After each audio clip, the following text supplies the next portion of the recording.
Пожарот меѓу штипските села Долани и Љуботен е ставен под контрола, но се уште има опасност истиот повторно да се разгори. И денеска пожарникарите остануваат на терен за да ја следат состојбата на опожареното подрачје. Изутрината екипи интервенирале на места каде што се уште има чад и поединечни активни жаришта. Дополнителна екипа ќе дежура и во текот на денот, бидејќи пожарот се наоѓа во дол и на непристапен терен. Се стравува од можно повторно разгорување во најтоплиот дел од денот, кога високите температури и ветрот би можеле повторно да ја активираат огнената линија. Според првичните проценки, изгорени се меѓу 20 и 30 хектари нискостеблеста вегетација и дел од борова шума. Цел ден работевме, успеавме да оставиме под контрола.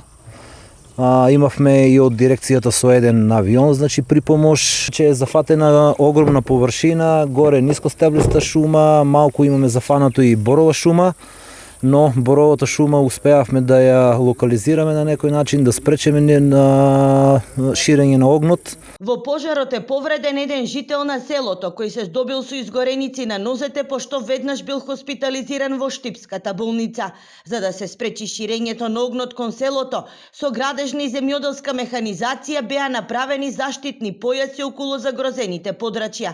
Непристапниот терен ја отежнуваше интервенцијата, па доброволните пожарникари со теренски возила стигнуваат до најкритичните точки.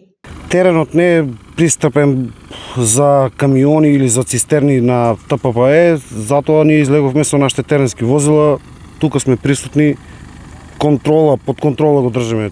Во гаснењето на пожарот учествуваа 18 пожарникари, 14 доброволци, жители на селото Долани и екипи на јавните предпријатија, како и тракторот на дирекцијата за заштита и спасување. За само неколку дена ова е трет голем пожар во Штип, што е сериозно предупредување дека сезоната на пожари годинава започна порано. Се уште се утврдува дали пожарот е подметнат.